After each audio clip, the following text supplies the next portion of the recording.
नमस्कार. वाळवण सिरीजमध्ये आता एक थेंब तेलाचा वापरही न करता दुप्पट फुलणारे तिप्पट फुलणारे ज्वारीचे पापड कसे बनवायचे ते बघणार आहोत. एकदम पारंपरिक पद्धत वापरून हे दुप्पट फुलणारे पापड आपण बनवणार आहोत. वर्षभर तर टिकतातच, चवीलाही भन्नाट लागतात आणि पारंपरिक पदार्थ आहे, घरी आपण सहज बनवू शकतो. तुम्ही बघू शकता एकही पापड हा तुटणार नाही. या पद्धतीने पापड आपण आज बनवणार आहोत. चला तर रेसिपीला आता सुरुवात करूया आणि ज्वारीचे पापड बनवूया. सर्वप्रथम इथे मी गंजाला छान माती लावून घेतलेली आहे आणि चूल पेटवून घेतलेली आहे.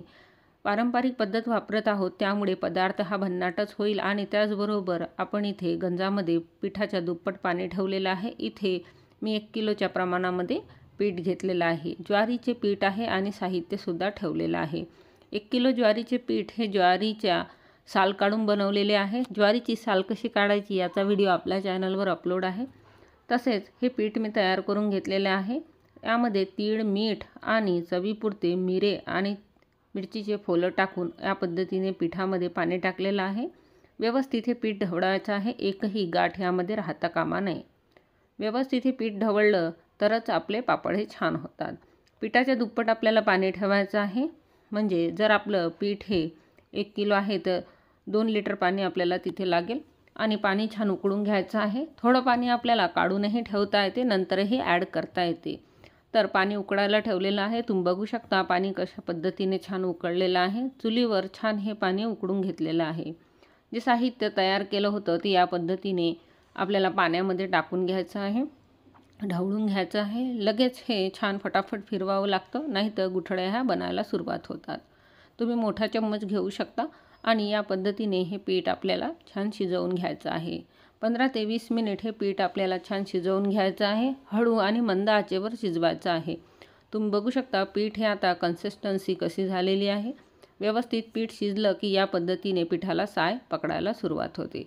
वाटल्यास तुम्ही थोडं पाणीही टाकू शकता, पण पीठ हे व्यवस्थित शिजायला हवं. शिजलं की नाही यासाठी एका वाटीमध्ये थंड पाणी घेऊन असं पीठ टाकायचं आणि गुठळ्या झाल्या तर समजून जायचं की आपलं पीठ हे व्यवस्थित शिजलेलं आहे.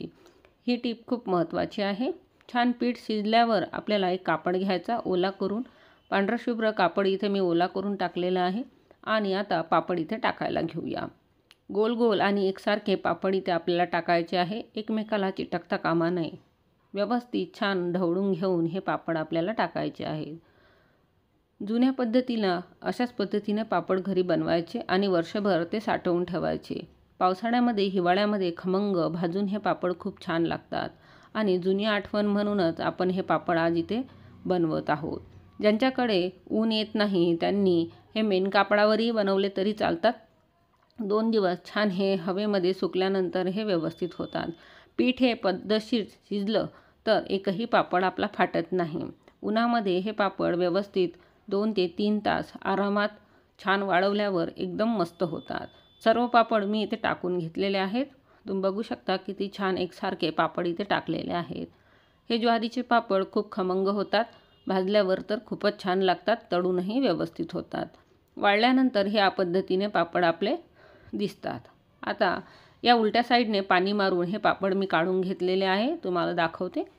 बघू शकता परड्यावर हे पापड आपण काढून घेतलेले आहे. एकही पापड इथे तुटलेला नाही.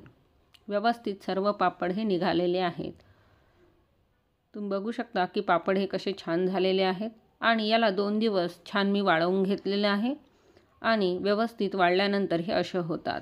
रंगही बदलतो आणि उन्हामध्ये ठेवल्यामुळे हे ट्रान्सपरंट तयार होतात.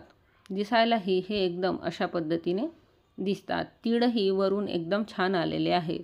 पापड हे पूर्णपणे सुकलेले आहेत. 2 दिवसाची ऊन याला छान दाखवून घेतलेले आहे. ज्वारीचे पापड हे तुम्ही खिचडीसोबत, जेवणासोबत तसेच प्रवासातही नेऊ शकता. कधीही तुम्ही तळून हे पापड खाऊ शकता. वर्षभर स्टोअर करून ठेवू शकतो आपण याला. तर आता हे तेलामध्ये आपण तळून घेऊया. बघा किती छान व्यवस्थित आपला पापड तळून होत आहे. तर वर्षभर टिकणारा ज्वारीचा पापड आपला तयार झालेला आहे. चव तर खूप छान येते कारण की यामध्ये मिरे आणि मिरचीचे फोलंसुद्धा टाकलेले आहे आणि मिठाचे प्रमाण व्यवस्थित असेल तर पापड हा खूप छान लागतो. तर वर्षभर तुम्ही हे स्टोअर करून ठेवू शकता. तुम्हाला रेसिपी आवडल्यास नक्की लाईक शेअर करा आणि वर्षभर टिकणारे ज्वारीचे पापड नक्की बनवून बघा आणि तुमच्या मित्रमैत्रिणींना व्हिडिओ नक्की शेअर करा. त्यांच्यापर्यंतही हा व्हिडिओ गेला पाहिजे यासाठी शेअर नक्की करा. तर ही रेसिपी तुम्हाला कशी वाटली? झटपट होणारी आहे. ज्वारीचे पीठ जर व्यवस्थित असेल तर पापडही छानच होतो. रेसिपी आवडल्यास नक्की लाईक शेअर करा. दुप्पट फुलणारा पापड तयार आहे. थँक्यू.